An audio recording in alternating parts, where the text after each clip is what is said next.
top 3 moments. Mets Phillies, game 4. Let's make this conversational. Let's do it. Number 3 moment. I feel like we all agree what number 1 is, but it's 3 and 2 that really drives it home. So you know what, John? What is your number 3 moment? For me, it's Jose Quintana keeping the score at 1-0 in the top of the 4th inning.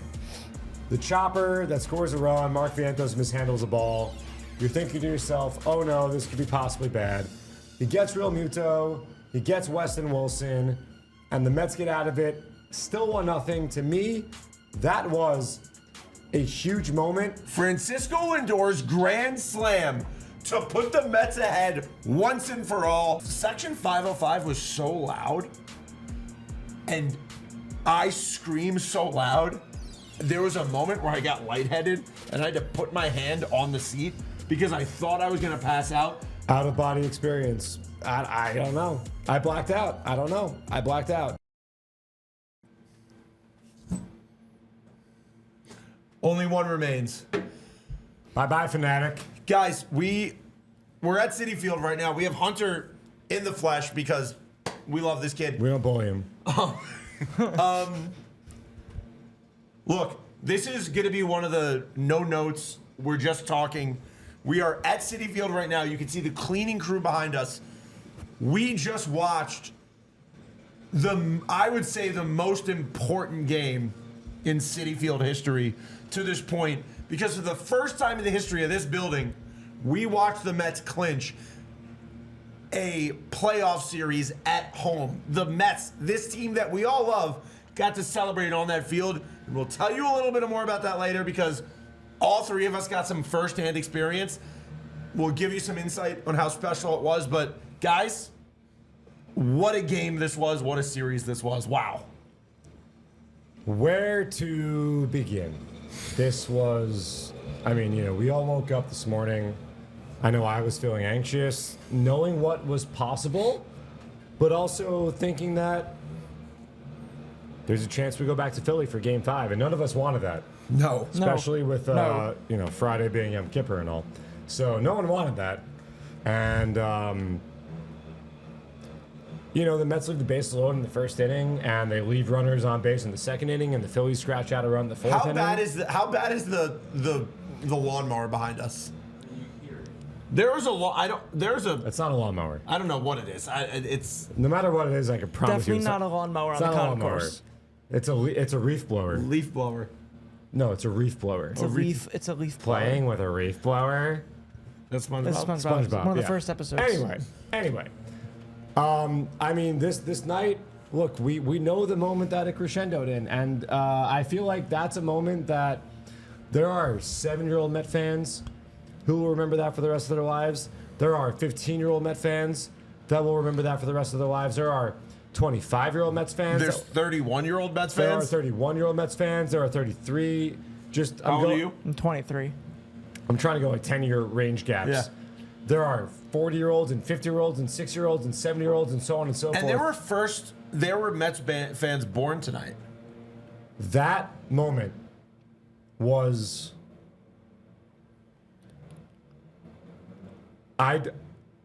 Can I give you insight on tonight? What? Before the game. Sure, yeah. Doing the smoke. Doing the smoke mention. Haven't had one in a while, by the way. Haven't, because if They've been on the road. They've been on the road a lot. They've been on the road for like weeks. If there's no reason to mention it, I'm not going to mention it. Tonight, Harrison Bader walks up to me in the dugout.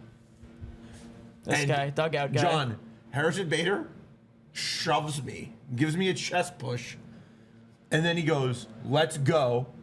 And then he turns to the dugout and he says, "This is our destiny, boys. Let's get it."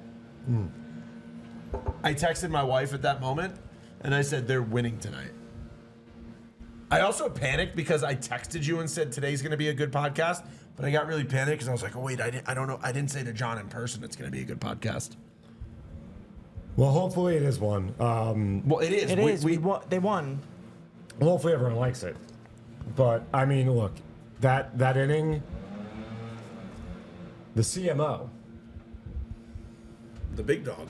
He called it. The Mets had left the bases stranded a few times. And That is a loud leaf blower. It's a reef blower. And in the 6th inning, he said, we're scoring right now. So JD Martinez singles, and I think Starling Marte walked, Yep. and Tyrone Taylor walked, Yep. and Francisco Alvarez chops out, infield's in. At that point, you're feeling a bit of doubt. They make the move. Estevez comes in. That was the guy that the Phillies went out and got from the Angels. They traded 2 big prospects for Carlos Estevez. He blew a 100-mile-an-hour heater past Francisco Lindor. Now, at this point, I'm watching on the monitor because I had my eyes on the monitor for a while, and to me, that was good luck. And I saw Lindor's look when he swung and he missed through 100. He took a big swing. And he was like, all right, I got to just get the bat speed a little bit faster. And at that moment, I was like, it might happen. It might happen. And then it happened. It happened. Guys, there's top 3. We do our top 3 moments of these playoff wins. I don't even top 3 feels silly tonight because there's a number 1 moment. Yeah, that's number 1. That's number 1. But there's other moments, and we'll get to the top 3 later. John, I was in seats. I was in section 505 tonight. I've said before, I almost passed out when Mark Vientos hit that home run in game 2 that tied it back up. I screamed at home. I went crazy. And I tonight, section 505 was so loud. And I screamed so loud.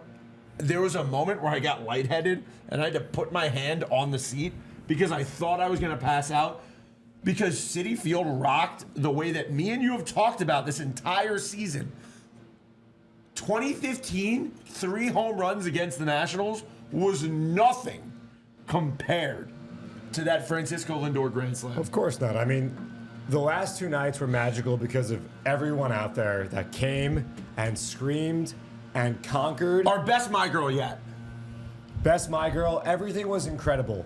And we talked to Todd Zalecki a few weeks ago, and he said to us, in Philadelphia, they were kind of worried that they might be the new Braves, meaning they were the ones who might be the division winners and succumb to the NL wildcard winner that got through and was hot towards the end of the season, took a game on the road, went back home, and didn't lose. I love that. What's the tweet? I love that. What's the tweet? Remember the tweet you told me about? And always the Mets. No, not always the Mets. The other one about the Phillies. Foolish Baseball put it out. It was the Phillies are doing to the Mets with the Phillies with to the the Phillies Braves. to the Braves because the Braves already Metsed. And it that's checks what out. happened. And being in Philadelphia, the last 2 runs just the first run that the Phillies went on, 22. in 22, yeah, and seeing that team and that fan base get hot at the end. I'm on the corner. Don't sing. watching They're a gonna take it down. kisser. YouTube's gonna take it down. I don't care. Stop, please stop. It's over.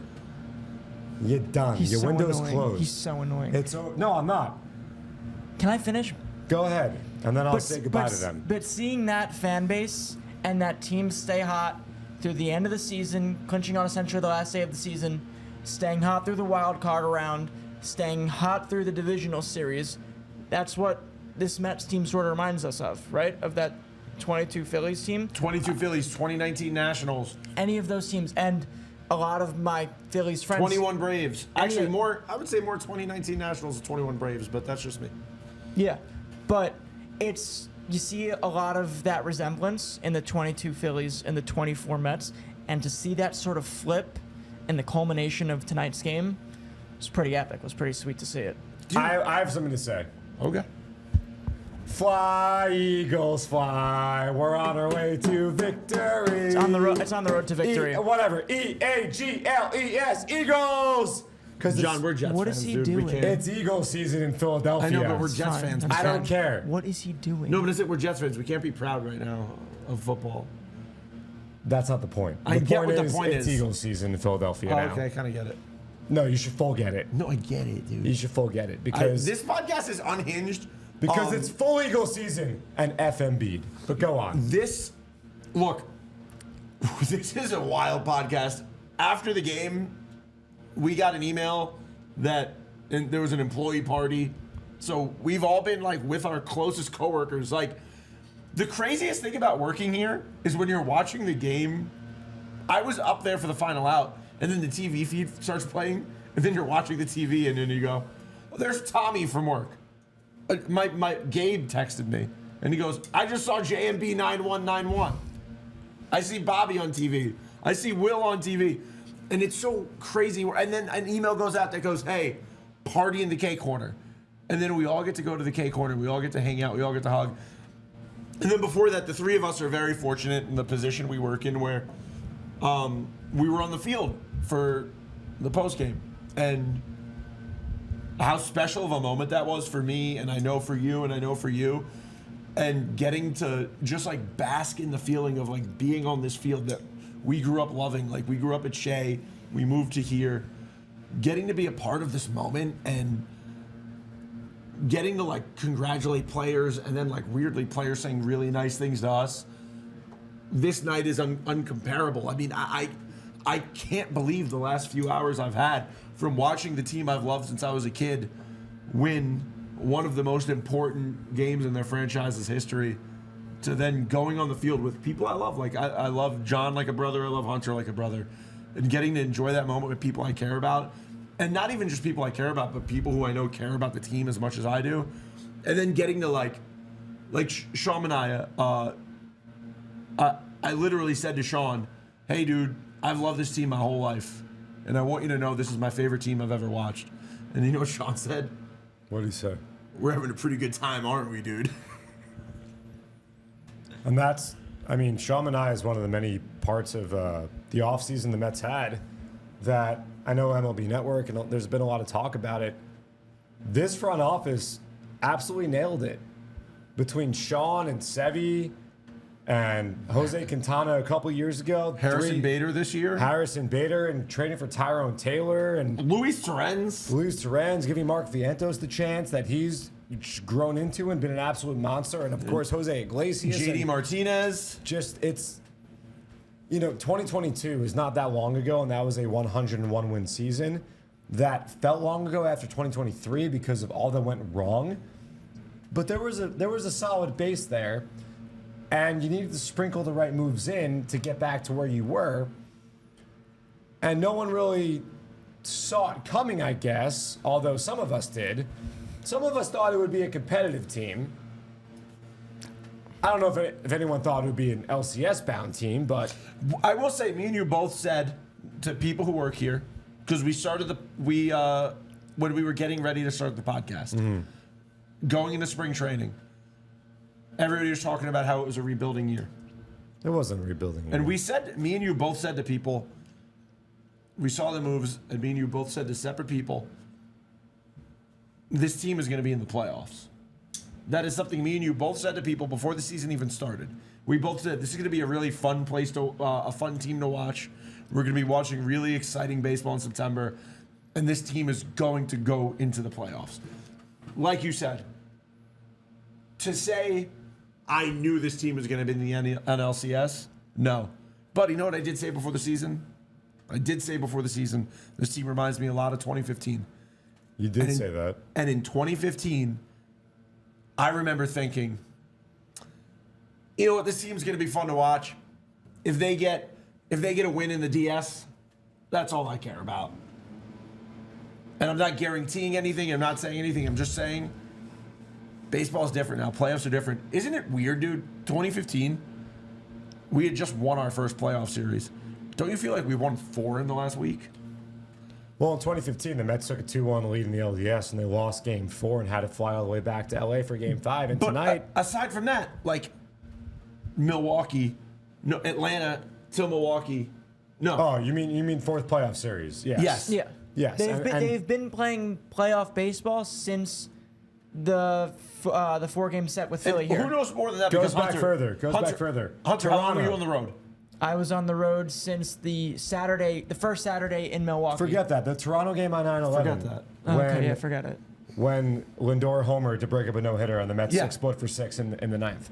You're right. That was a playoff type game. And guess what? This team got in on one game. Every single win they got in September They all obviously mattered. meant something. Yeah. I mean, we've all discussed the biggest pitch of this Mets season was David Peterson getting Kevin Newman to bounce into a double play. That was the biggest pitch of this Mets season because that gave, or in part, helped the Mets clinch the tiebreaker over Arizona. Of course, Jose Iglesias gets the big hit in the ninth inning. The Mets win the game. We were all together for that, by the way. We were. In Lehigh Valley. Look at the boys. Boys are hot. Me and John interviewing Brandon Sproat, trying to look over his shoulder, trying to pay attention to what's going on in the Mets game. While the guys over in front of you were chirping at you. Yes, but that The Phillies fans. That serves them right. It serves them right. And Cody Clemens played in that game, by the way. Little did we know that game and that pitch was actually going to wind up being the pivotal point of this Mets season. And then David Peterson on Wednesday night, and I think this is the time to get in the top 3 moments of the series, because David Peterson threw one of the most important pitches of the postseason, in my opinion. And David Peterson, this podcast was on the David Peterson is here, and he is an absolute monster train before anybody else. So He's here and he's perfect. let's get into the top 3. Vito, kick it off. All right. Top 3 moments. Jesse Winker wears number 3, by the way. Top 3 moments. Mets Phillies, game 4. Let's make this conversational. Let's do it. Number 3 moment. I feel like we all agree what number 1 is, but it's 3 and 2 that really drives it home. So you know what, John? What is your number 3 moment? For me, it's Jose Quintana keeping the score at 1-0 in the top of the 4th inning.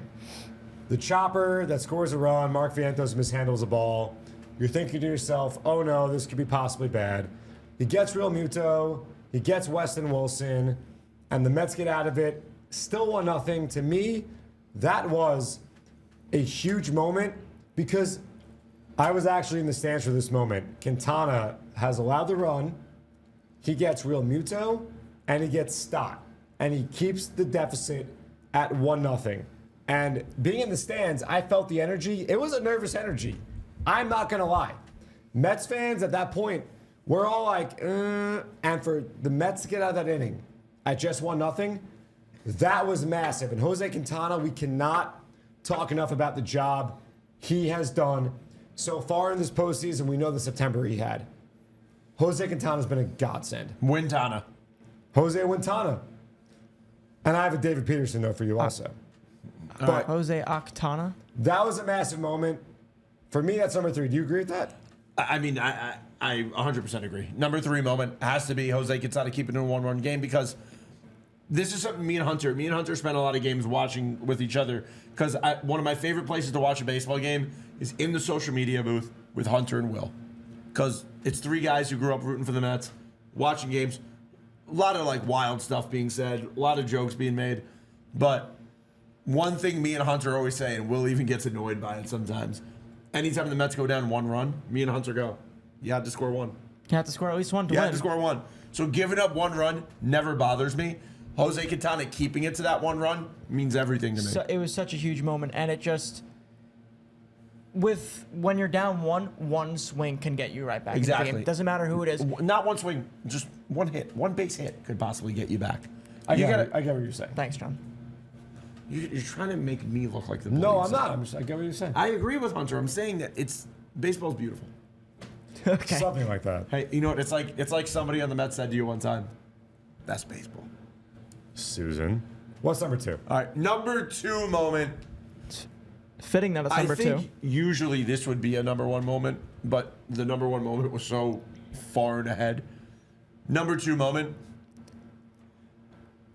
Edwin Diaz strikes out Kyle Schwarber to, for the first time in the history of this ballpark, clinch a playoff series at home. For the first time in the history of Citi Field, champagne was being popped here. For the first time in this ballpark. For the Mets team. For the Mets. Okay, Hunter. That damn Christian Cologne.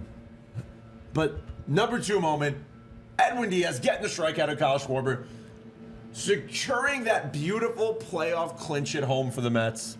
Number 2. I don't think there's any argument Yeah, there. I think that's a lazy number 2. See, that is also. I have a number 2. What's your number 2?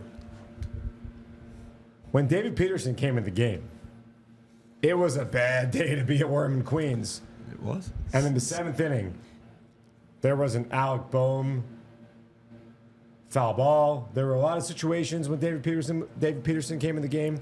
But when he got Kyle Schwarber to ground out a double play, to me, that was a kick in the you-know-what to the Philadelphia Phillies dugout. And David Peterson, Davey Two Balls, as many call him, for him to throw that 2-ball in that spot, I had a sense of this is actually going to happen. Because after Lindor hit the grand slam, again, like when Pete Alonso hit the grand slam in Milwaukee, my thought was, okay, how are we getting 3 outs? Happened to be David Peterson. Yeah, when Lindor hit the grand slam, I say, how am I getting 9 more outs? Because Exactly. You still have to get 9 outs to get when you're but when you're that close, you're that far. When you're that close, you're that far. But there were still 9 outs to get. I understand that. But to get 2 outs, 2 of those outs Those on are- one pitch Those were 2 gigantic outs. against the top of the lineup. I'm not arguing with that those were not 2 gigantic outs, but my point is this. The moment that you finally felt elation, the moment that actually changed this team's history, was the moment this team actually clinched that spot. And also, balls were to the wall at that point. I understand that. And he put 2 guys on base. 2 guys were on base. The time run was up. Also, Kyle Schwarber. And it was Kyle Schwarber again. And I'm not gonna lie to you. I was actually, a lot of people were probably like, Edwin Diaz owns Kyle Schwarber. He does. He does. I was scared because I was like, law of averages He's due. tells you He's due. he's due. I was scared because I saw Kyle Schwarber just absolutely dominated Barkov and field go Indiana Hoosiers. I get it. So I understand what you're saying. That David Peterson moment was everything. And what did I texted you the second that double play was made, and I said, bad day to be a MF worm. Because I agree with you, huge moment, but the way that crowd reacted. I'm just saying, it's an easy way. It's an easy one, but to get Schwarber there, then you got Turner and Harper. And when Harper was retired in the next inning, I saw people waving. And I thought to myself, yep, that's it. Last at bat of the season for Bryce Harper. I don't want to see him anymore. That takes some set to wave to Bryce Harper, man. I saw people waving, goodbye, Bryce. Have a nice offseason. And now we can all wave. Bye, Bryce. You're a great player, by the way. Do you know what we didn't realize? Good player. We were joking about. So Will brought something up to me. He came up to me first thing today. He goes, by the way, Winker waving at his family. Yesterday. But I didn't even think about the full circle moment of Winker waving yesterday. Yeah, he's a hero here now. I know that's silly, but I didn't even think about that full circle moment of, and we're not going to ruin the surprise, but Winker came up to me and John. We got more content with Jesse Winker coming up later, but that'll have to come at a different point. But number 1 moment of Mets Phillies, Game 4, NLDS. You're sitting there, you're thinking, there's not even a question. Because you're right. Francisco Lindor's grand slam to put the Mets ahead once and for all. Francisco Lindor, forever Met. Out of body experience. That's all. What was it like in the control room? Wasn't what it should. It was. I don't know. I blacked out. I don't know. I blacked out. But it was. He did it. He did it. And, like I said, the Phillies traded 2 big arms for Carlos Estevez. He was their big bullpen arm that they got. They had Orion Kirkring. They had Jeff Hoffman. Hoffman caused the mess. The Phillies went to their bullpen. When the Mets didn't score in the first inning, it was a huge bummer. But they made Ranger Suarez throw 30 pitches. And that eventually, in turn, led to Ranger Suarez leaving that game earlier, I think, than Rob Thompson would have wanted. Now, if I were Rob Thompson, I know this is going to sound radical and crazy, but you need to go to Zach Wheeler there. Yeah, I mean, Because guess what? Nobody's. That grand slam was hit, and guess what? There isn't. Game Game 5. 5 on Friday. I'm not disagreeing with you. Even when Rob Thompson said emergency only, I think I was talking to Hunter. But and I that's was an like, emergency. I was like, what is an emergency? Like, What- is the emergency when you're Maybe winning? it's extra innings. I don't know. I was like, is it when you're winning and there's guys don't on know. base? I don't Is know. it you're losing and you do only bring? But in you know who did? You know who went to one of their aces? Carlos Mendoza. Carlos Mendoza. He goes to Estevez. That's who they got for that situation. Dave Dombrowski, who is a great baseball executive, made a big trade that maybe one day haunts Philadelphia with what the Angels got in that trade. And Francisco Lindor said, after your trade. Sorry about it. Not sorry about After it. your trade. He was hunting heater. He got heater. We talked about it earlier. He saw a hundo. He said, all right, I got to crank it up to a hundo. I got a hundo for you.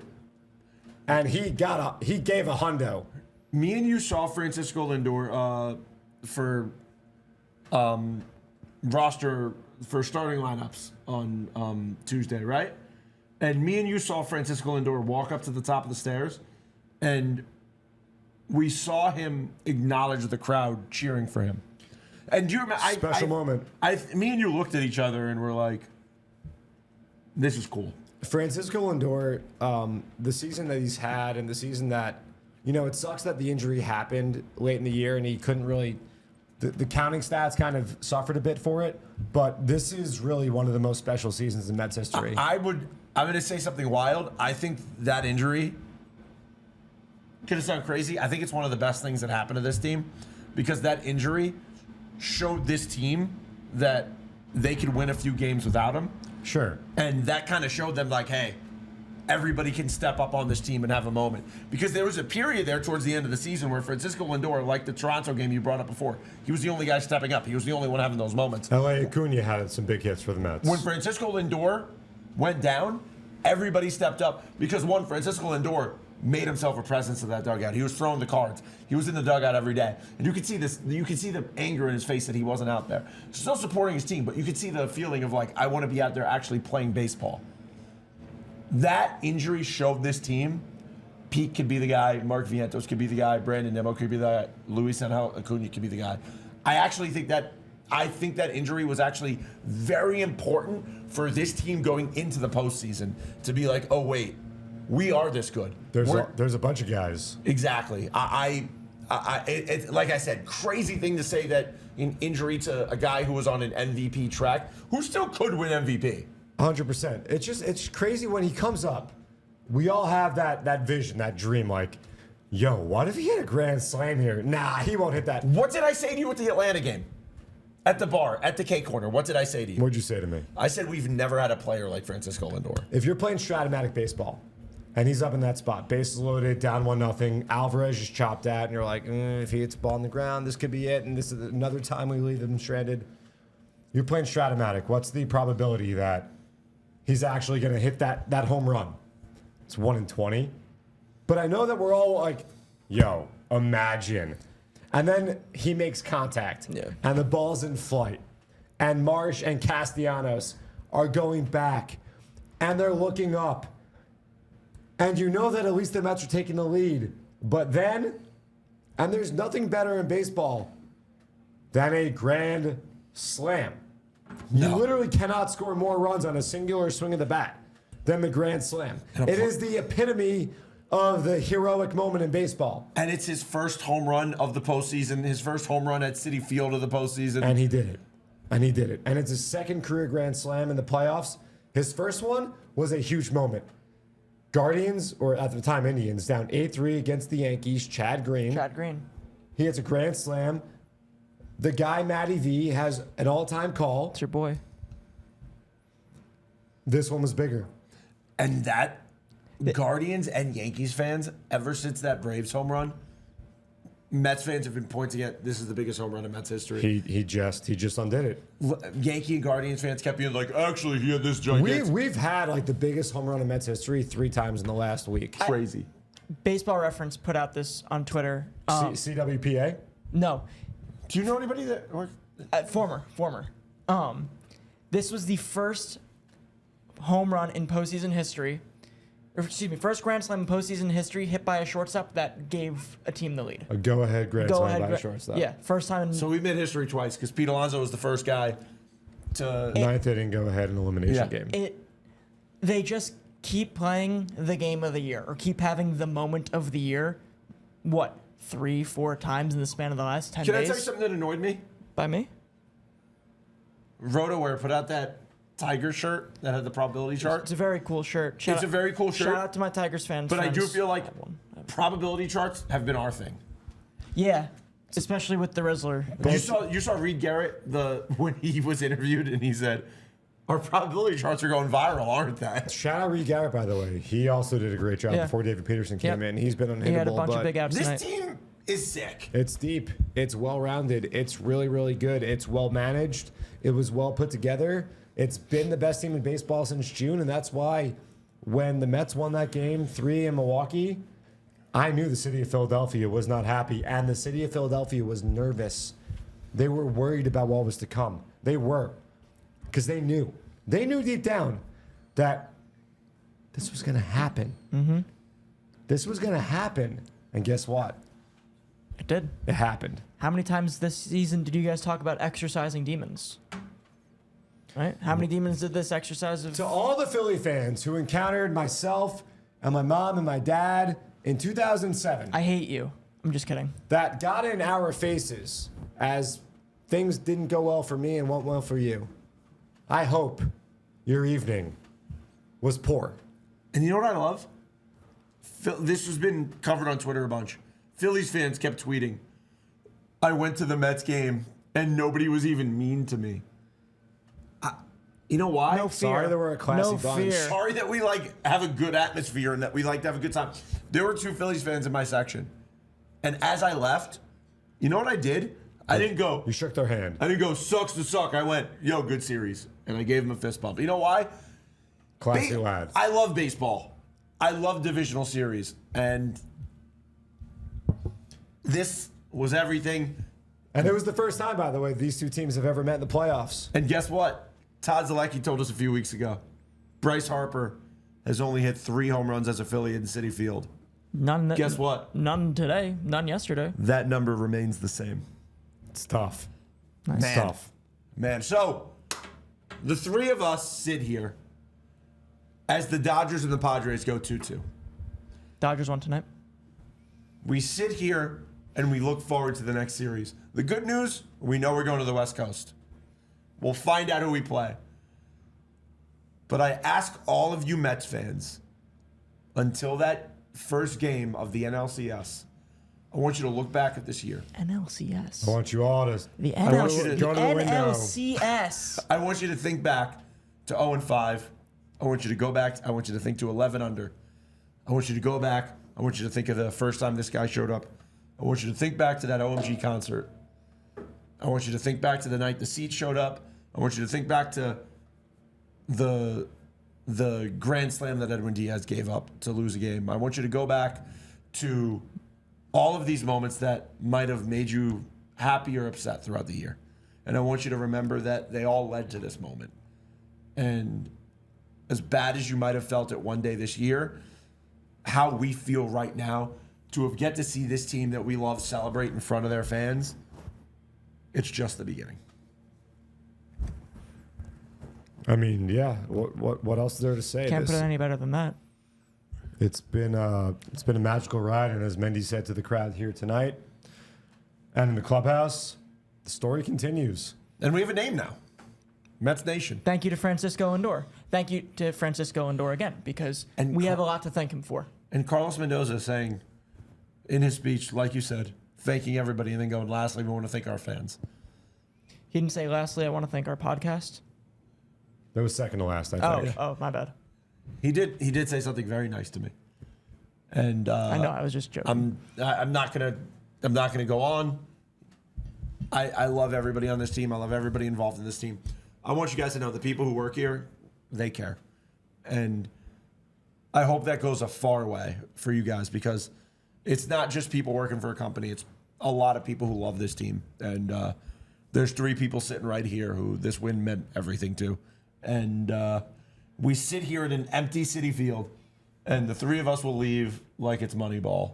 I can't wait for Sunday. Oh, I'm so excited. Yeah. First game under the new Jets head coach. Let's go. All right, guys. You can follow this podcast on Apple or Spotify. Meet at the Apple. I'm on Twitter at Vito F. Calise. Hunter at Hunter Taubes. And if you're wondering, I want to give Hunter props. Ooh. Somebody tweeted at me about Hunter. John, what's your Twitter? Tell everybody what your Twitter is as I bring this up. It's at JMB9191. I saw the tweet about Gator football, by the way. College football is not that big in New York. I wish it was bigger, but I get it. There's some transplants. Go on. At Vito F. Calise at JMB9191. I don't know Hunter's handle, but I need it to be known that this is officially tied with thanks for the update. We like to be associated with the great city of New York, but if you don't like to, that's cool. At the Yanks as my favorite admin post of all time. Quote tweet, and always the Mets. And always the Mets. Oh, yeah, that's right. Garrett Stubbs. And always the Mets. Yeah, Garrett Stubbs. So We don't have to name names, but I'm naming a name. Okay. Garrett Stubbs.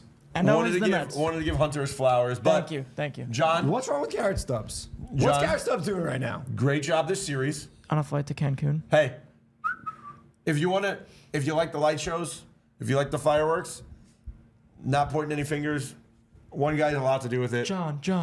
One guy has a lot to do with it. He's right there.